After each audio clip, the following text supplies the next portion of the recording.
Muchas gracias por acompañarnos el día de hoy y les tenemos preparado la retransmisión de un video muy motivador que pasaron durante la convención de Florece, que es de un alpinista que ahorita vamos a escuchar y tiene muchísimos mensajes que, que todos necesitamos escuchar justo en este periodo de fin de año donde estamos cerrando un ciclo y vamos a comenzar otro. Entonces estamos muy contentos de este día poder compartirles este mensaje. ¿Cómo estás, Daniel? Hola Oli, un gusto saludarte como siempre.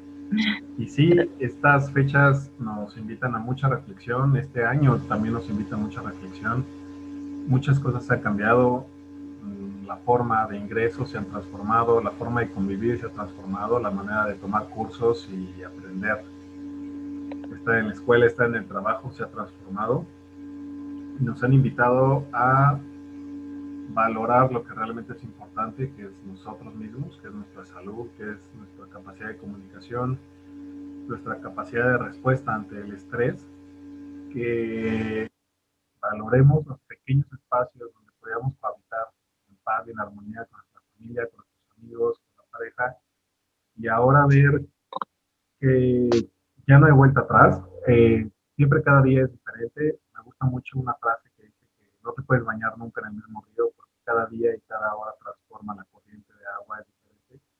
Y así nosotros somos diferentes, pero este año vino a recordárnoslo de una manera muy tangible. Y escuchar a Viviana Álvarez, que es la alpinista mexicana, en toda su experiencia, en todo lo que ella compartió, se me hace algo bien. ¿Cómo puedes ir más allá y cómo puedes retarte a transformarte? No solo en un esfuerzo físico, sino en un esfuerzo tal vez de reconocer las emociones. Hemos tenido también este año nuestro taller de emociones, que fue un reto para todos los que lo tomamos y para nosotros que lo hicimos, para compartirlo con ustedes, y ver que te puedes transformar en tus pensamientos, en tus emociones, en tu capacidad de expresión, en tu salud, en tu cuerpo físico, para bien o para mal. Es súper importante que podamos escoger qué queremos y hasta dónde nos queremos mover. Bueno, Pues muchas gracias y vamos a ver este video.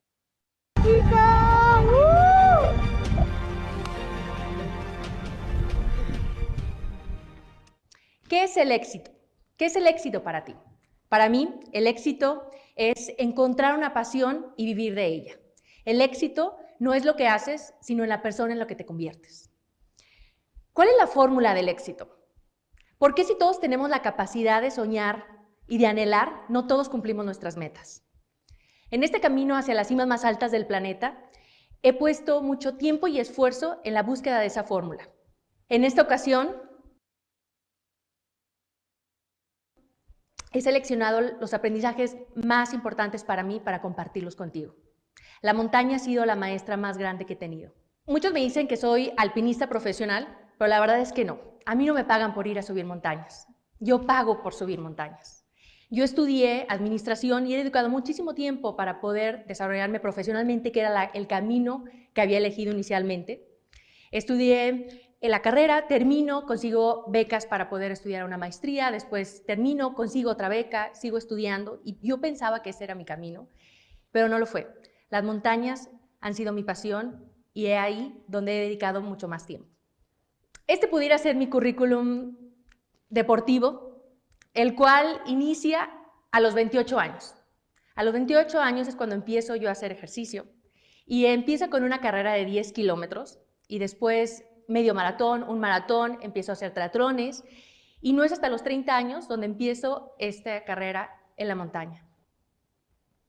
Mi camino no ha sido la excepción, ha estado lleno de retos y obstáculos y he tenido que romper muchísimos paradigmas. Soy de Aguascalientes, donde no hay montañas, empiezo a hacer ejercicio a los 28, a los 30 años conozco la magia de la montaña y es ahí donde empieza este camino de romper paradigmas.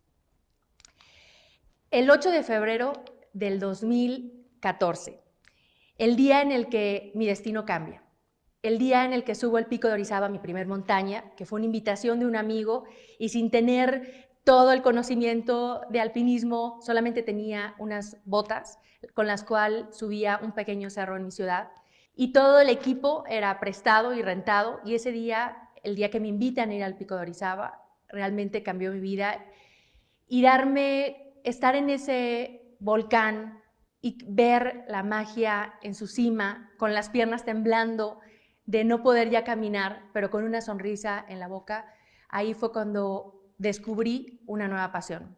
Cuando regreso al Pico Orizaba, todavía no nacía el sueño de subir el Everest, simplemente de querer más.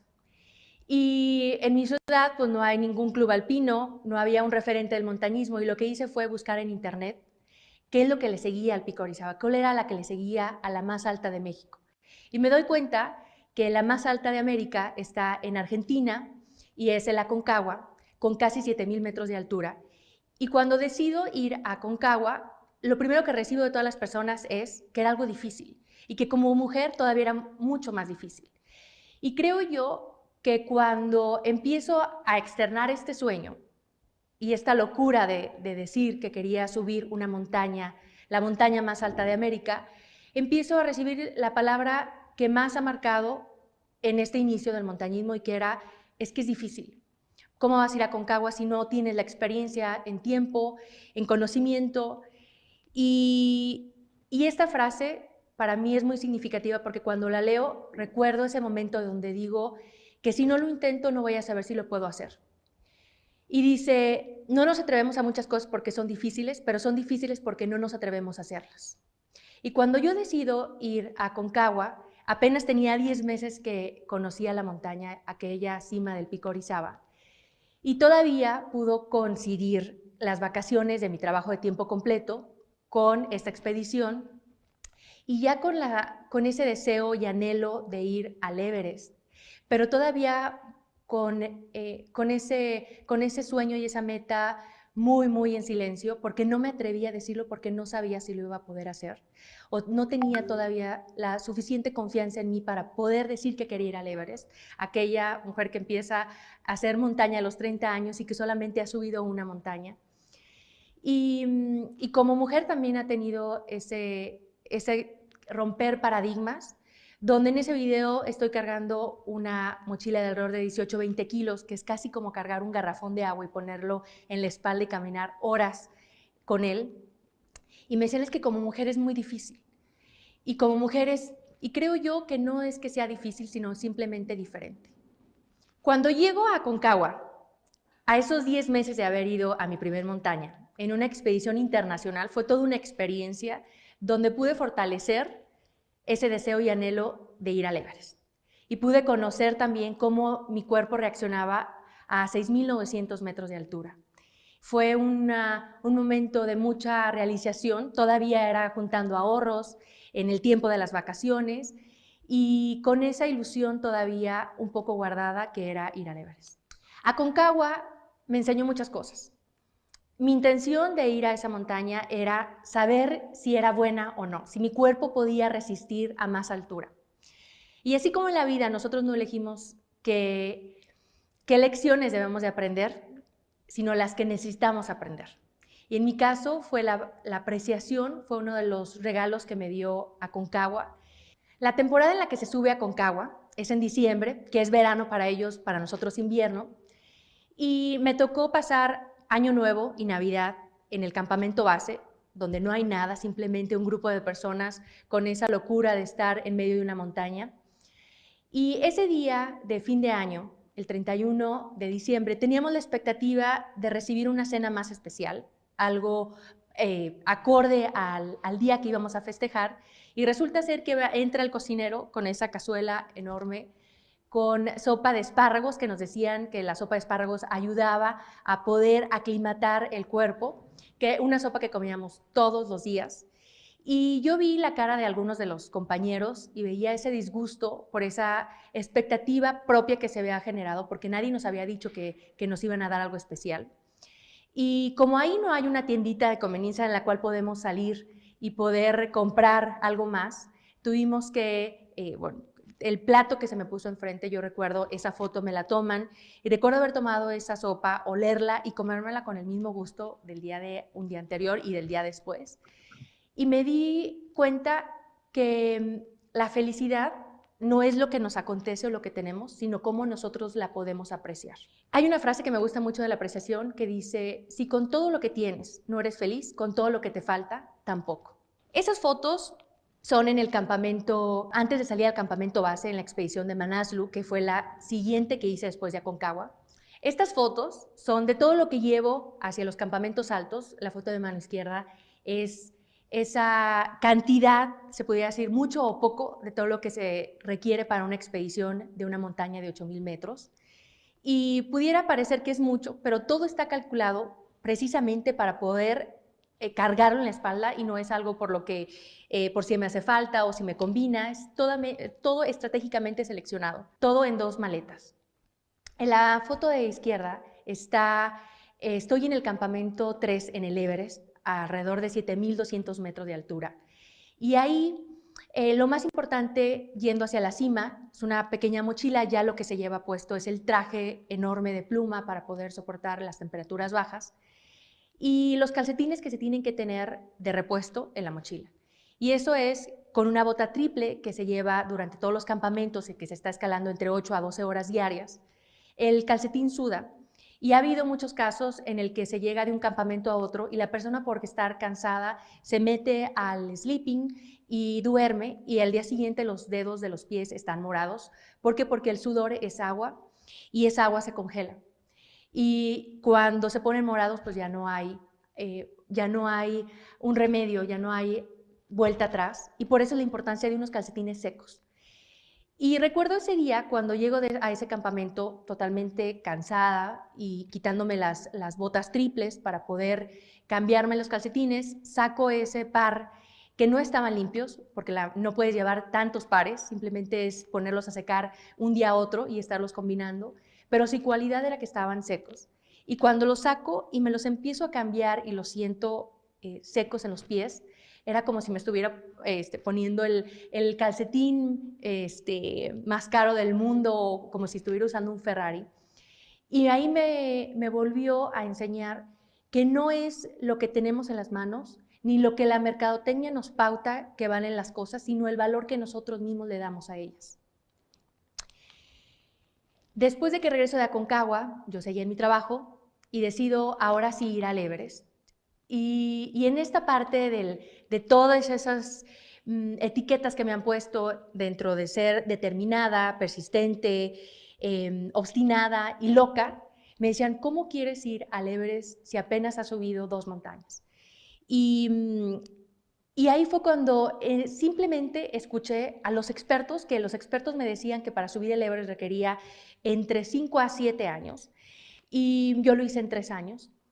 Y lo único que escuché de esas voces externas era que tenía que conocer cómo reaccionaba mi cuerpo arriba de los 8,000 metros, que es la zona de la muerte. Y decido, antes de ir al Everest, ir a Manaslu, que es la 8ª montaña más alta. Para ir a esa montaña tuve que renunciar a mi trabajo de tiempo completo porque fue una expedición de mes y medio, con todo el traslado que es ir hasta el Himalaya, en Nepal. Y cuando voy a esa expedición, ahí descubro que mi cuerpo realmente sí reaccionaba bien arriba de los 8,000 metros y que podía aguantar esa altura. Y es ahí cuando, regresando de Manaslu, decido ahora sí poner fecha para el Everest. Y es la foto de la cima de Manaslu, una expedición que realmente también vuelve a marcar mi vida. Y para Manaslu, el aprendizaje por el que yo iba era ver cómo mi cuerpo funcionaba a esa altura. Y nuevamente la vida me dice, esa no es la lección que tienes que aprender, sino esta. Y era que en la expedición yo era la única mujer, había una persona que le molestaba muchísimo si yo iba adelante de él. ¿Por qué? Porque bueno, pues está todo el tema de los paradigmas de la mujer, el sexo débil, o realmente no sé qué experiencia había vivido esa persona que le molestaba que yo pudiera ir adelante. Y en esa fricción durante, pues no nada más días, sino semanas, sino meses, estando en esa expedición, conviviendo con esa persona, me di cuenta que le estaba dando más energía a esa persona que a la misma montaña. Yendo a dormir en esa casa de campaña sobre hielo, en un sleeping bag, no pudiendo dormir por el frío en los pies, teniéndome que levantar varias veces para poder frotar los pies y poder volver a dormir. Y cuando me doy cuenta que el sueño ya me lo estaba quitando esa persona, es cuando me di cuenta del poder que tengo y que todos tenemos, que es el de elegir a quién le damos nuestra energía. Y en ese momento fue cuando logré enfocarme y pude no solamente callar todas esas voces externas que entraban en mí, que yo dejaba entrar. Y creo yo que la experiencia no es lo que nos pasa, sino lo que hacemos con lo que nos pasa. Y eso fue lo que yo hice en la montaña, darle más peso a lo que yo quería hacer con lo que me estaba pasando. Y bueno, también descubrí cómo es vivir esa experiencia de subir una montaña arriba de 8,000 metros, estar en el Himalaya y toda esa magia que se vive en esas semanas estando sobre esas montañas. En todas las personas que han subido el Everest, el porcentaje de la participación de la mujer está alrededor del 12%. Creo yo que hay un rezago histórico, cultural, social, donde la mujer no tuvo la oportunidad de estar ahí, pero no por ello quiere decir que no tengamos las capacidades para estar ahí. Ahora ya hay mucha más participación de mujeres, lo cual me alegra mucho. El año pasado estuve en una expedición que éramos alrededor del 40%, que es algo histórico. Y para mí ser parte de ese porcentaje y estar incrementando ese porcentaje y poder llevar mi bandera a esas cimas representa muchísimo. Otra parte que es importante en esos mensajes que me ha dejado la montaña es cómo tuve que aprender a salir de esa zona de confort. A veces no nos damos cuenta que estamos en nuestra zona de confort porque es estar cómodos.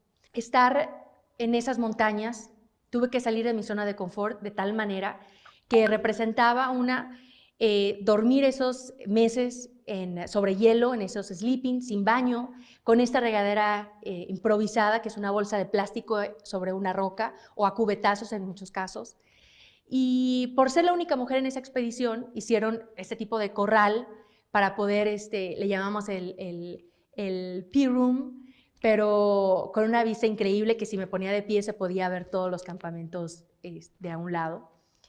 Y creo yo que esa sensación de incomodidad la tenemos que hacer tan común, porque si tienes una meta y no has llegado a ella es porque lo que has hecho no te ha llevado ahí. Y tienes que hacer cosas diferentes. Y para hacer cosas diferentes se tiene que sentir esta incomodidad. Y salir de la zona de confort es algo que tenemos que hacer, es algo que tenemos que vivir todos los días. Otro aprendizaje es pagar el costo. En muchas ocasiones deseamos algo y ni siquiera sabemos cuál es el costo que tenemos que pagar para ese sueño o esa meta. Cuando sabemos el costo de nuestros sueños y estamos dispuestos a pagarlo, estamos listos para cumplirlos. Todo sueño y toda meta tiene un costo. Cuando sabemos el costo de nuestras metas y estamos dispuestos a pagarlo, estaremos listos para cumplirlos. En mi caso, pagar el costo de estar en esas montañas ha sido desde quemaduras en la piel, las uñas que se caen, que en ocasiones no es nada más que brinque la uña, sino se va despegando poco a poco y podía sentir al caminar cómo se levantaba la uña y cuando volvía a pisar el pie, cómo se volvía a pegar la uña. Y hacerlo parte de saber que era parte del costo que yo tenía que pagar por estar ahí. De esa manera me hice más consciente de lo que yo tenía que dar a cambio. En muchas ocasiones ni siquiera sabemos cuál es el costo de esas metas o de esos sueños. En muchas ocasiones me preguntan si estoy dispuesta a morir por subir el Everest.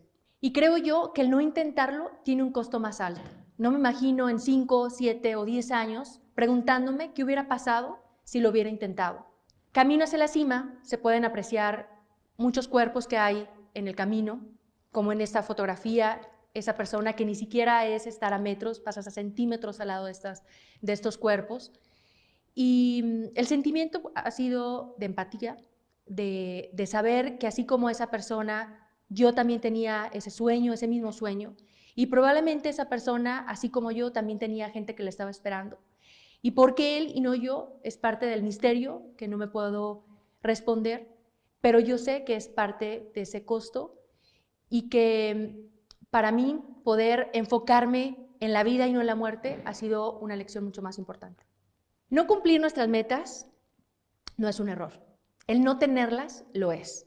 Si tus sueños son grandes es porque tu capacidad también lo es.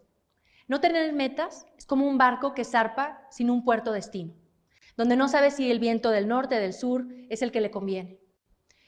Una meta sin un plan, sin una estrategia, es solamente un deseo. Cuando yo regreso del Everest, en una entrevista, me dijeron que había sido afortunada y que había tenido suerte por tener la oportunidad de haber ido a esa montaña. Y cuando escucho esas palabras, apenas estaba regresando y estaba empezando otra vez a caminar, porque son muchas semanas de recuperación al regreso de estas expediciones.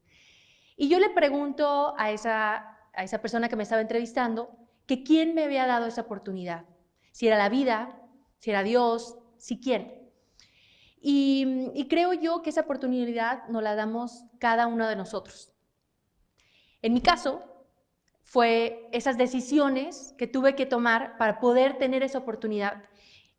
Para ir al Everest ya era el segundo trabajo en el que renunciaba, había regresado un anillo, había vendido mi auto para poder financiar estas expediciones y fueron muchísimas decisiones que tuve que hacer para poder estar ahí.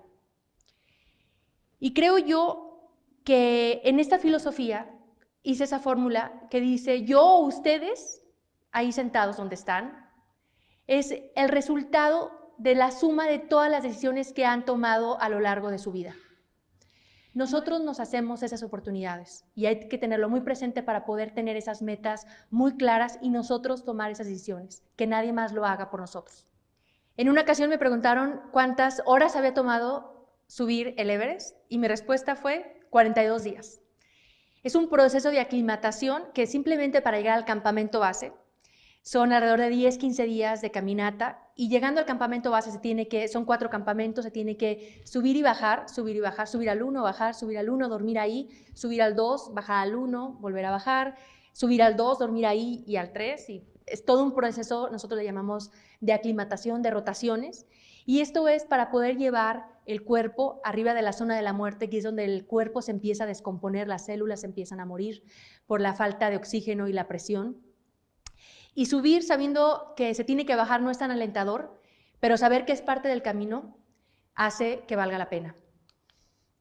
Esta es una imagen de lo que se vive en ese glaciar que le llaman Khumbu, que atraviesa del campamento base al campamento 1 y es donde hay más accidentes porque es un glaciar que está vivo, que se está moviendo y cada vez que se cruza es una ruta diferente y es como estar viviendo una película. Cuando yo decidí ir al Everest, tenía 3 años de estar incursionando en el montañismo y fui con la misma empresa, con los mismos guías con los que había ido a Manaslu, la montaña anterior, y ellos ya me conocían en esa parte de poder afrontar los retos no solamente físicos en la montaña, sino también los mentales, la parte de liderazgo, que fue afrontando la situación adversa que viví con aquella persona en aquella expedición. Y me eligieron como líder de la expedición. Había noruegos, británicos, un australiano, de Dinamarca, había de todos los países y yo era la más joven y la de menos años en experiencia.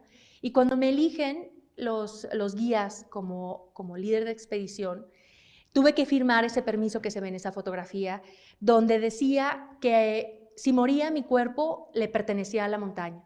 Y firmarlo fue fuerte porque saber que eso puede suceder, pero que yo acepto esas condiciones y que no solamente iba como responsable de mi vida, sino también la de un equipo. Ahora ya el reto no era nada más llegar a la cima, sino poder también llevar a todo un equipo a la cima. Y al inicio, cuando hacemos esta reunión de conocernos todos, me empiezan a cuestionar y yo sabía que el respeto no me lo iba a ganar con las palabras, sino con las acciones, que me lo iba a ganar en la montaña. Y la montaña es un espacio de utopía, de equidad, porque la montaña no distingue si eres hombre, si eres mujer, si tienes dinero, si no tienes, tu color de piel. Para la montaña va a ser lo mismo y te va a tratar igual. Va a ser la misma altura, la misma distancia, el mismo frío. Y es ahí donde me he ganado el respeto. Todo esto creo que no lo hubiera logrado si no hubiera confiado en mí. Henry Ford decía, tanto si crees que puedes como si crees que no puedes, estás en lo correcto. Al yo pararme en estas escaleras en el Himalaya y poder cruzar esos glaciares, yo no sabía si iba a poder cruzarlos porque nunca había cruzado una antes. No podía poner una escalera en el patio de mi casa y poder entrenar ahí. Y lo supe hasta que crucé esa escalera. Y si no hubiera confiado en mis capacidades y al menos intentarlo, no me hubiera dado cuenta que sí podía cruzarlas. Creo yo que si alguien te dice que no puedes, está juzgando desde sus zapatos. Y en muchas ocasiones en este camino me han dicho que no he podido, o que no tengo la experiencia, que no tengo los años para poder hacer eso que me he retado y eso que he elegido hacer.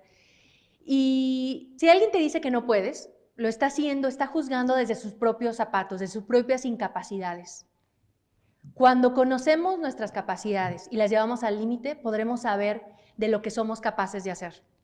No limitemos nuestros retos, retemos nuestros límites. En una ocasión me presentaron como la persona que había conquistado el Everest, y lo único que conquisté fue a mí misma. Nosotros no conquistamos nuestras metas o nuestros sueños, nos conquistamos a nosotros, a nuestros miedos, a todo lo que tenemos y llevamos dentro de nosotros. Goleman, la persona gurú de inteligencia emocional, que yo creo que es uno de las personas que marca más la importancia de nuestra actitud, dice que el éxito es el 20% el IQ, que es ese coeficiente intelectual, y el 80% es esa inteligencia emocional. Es lo que nosotros somos capaces de poder domar dentro de nosotros. Y en esa ocasión, yo bajando de la cima del Everest, en medio de una tormenta, no pudimos avanzar, tuvimos que asentarnos en un campamento a 8,000 metros de altura. No podíamos descongelar agua, allá no se carga el agua, se descongela la nieve que hay en el entorno con una estufa pequeña de gas, y por la cantidad de viento y la velocidad no podíamos prender esas estufas y estábamos sin agua, con un frío tremendo. Y ahí es cuando me di cuenta que ese reto no solamente acababa en la cima, que era todos los días. Tener la inteligencia emocional para conquistarnos a nosotros mismos será una clave para poder lograr cualquier meta.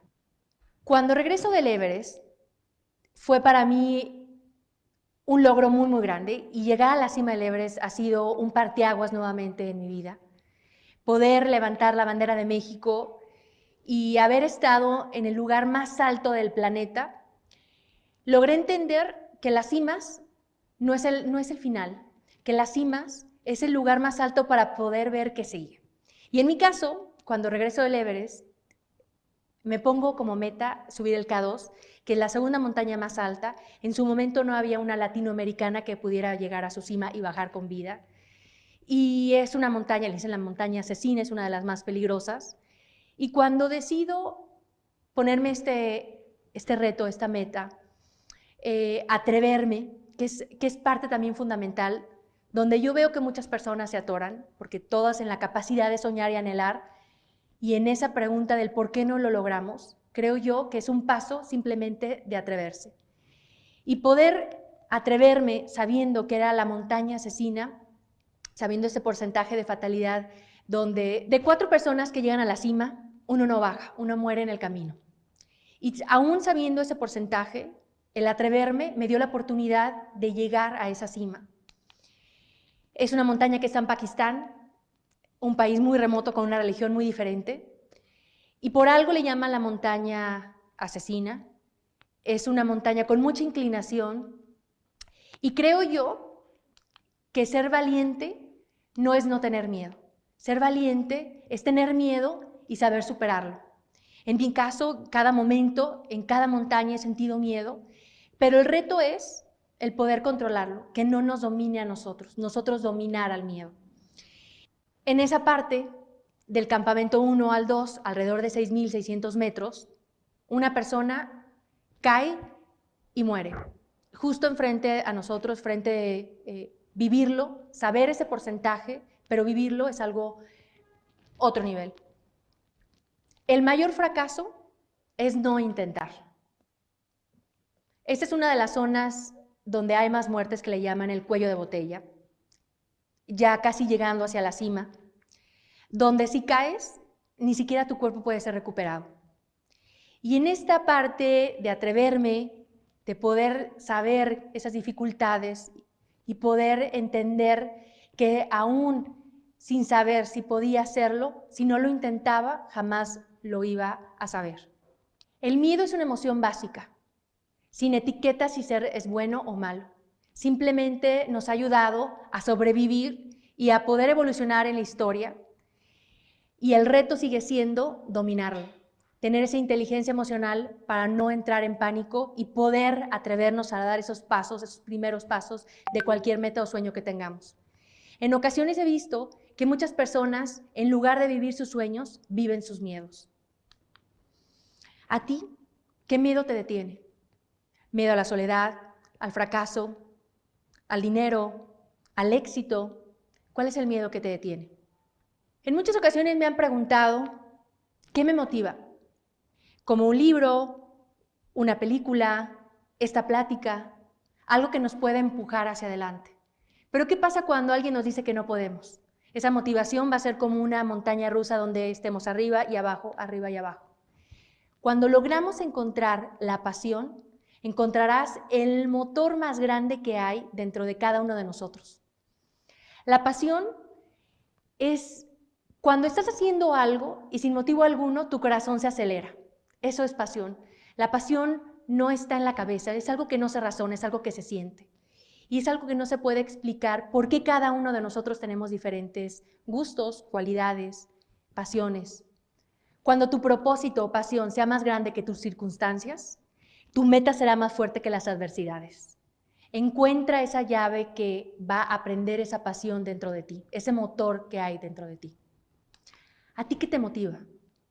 Si murieras hoy, ¿qué sueños morirían contigo? Hay 2 días importantes en nuestra vida.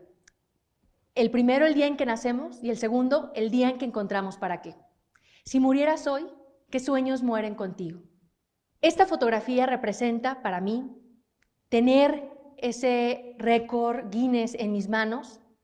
Significa que los sueños se cumplen, que sí se cumplen, pero no se cumplen solos. Y te lo dice una mujer de una ciudad donde no hay montañas, donde empieza a hacer ejercicio a los 28 años y donde jamás se imaginó poder tener este Guinness en sus manos, que es por subir las 3 montañas más altas del mundo, que es Everest, K2 y Kanchenjunga, más rápido en la historia, que fue en un año 364 días, rompiendo el récord por 3 días y trayéndolo de Corea del Sur a México. ¿Quieres saber cuál es la fórmula del éxito? Te tengo 2 noticias, una buena y una mala. La mala es que no la hay, no hay una sola fórmula del éxito. La buena es que te estoy compartiendo mi fórmula del éxito, que es la que me ha llevado a mí a cumplir esas cimas, pero es muy específica porque cada fórmula es diferente en base a lo que nosotros queremos. Lo que sí puede coincidir son los ingredientes.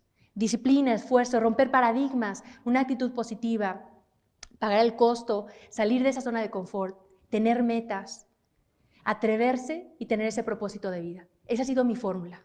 ¿Y tú, sabes cuál es tu fórmula? Con mucho cariño te comparto las palabras y el mensaje que hice para ti desde la cima del mundo, el Everest. Desde la cima del Everest, vean esto. Fueron más de 40 días, muchísimas horas, muchísima preparación. Pero valió el esfuerzo. Cualquier sueño que tengan, lo pueden lograr con mucho esfuerzo, perseverancia y dedicación.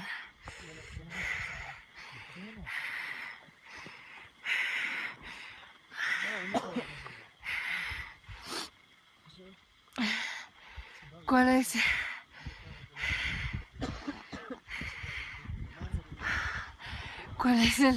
el secreto?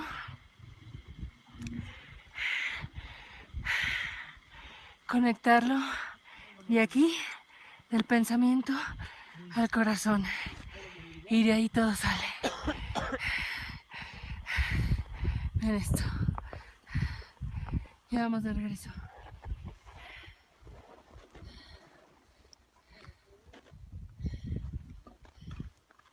Así que, mujeres en la cima, a darle todo lo que se propongan. Lo pueden lograr. Desde la cima del mundo. ¡Viva México!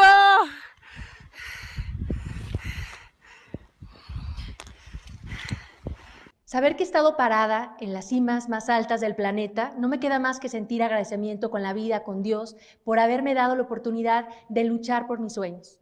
Solamente tenemos una vida. No hay ensayos, no hay segundas oportunidades. Y si tú no haces algo por tus sueños, nadie más lo hará. ¿Qué estás esperando?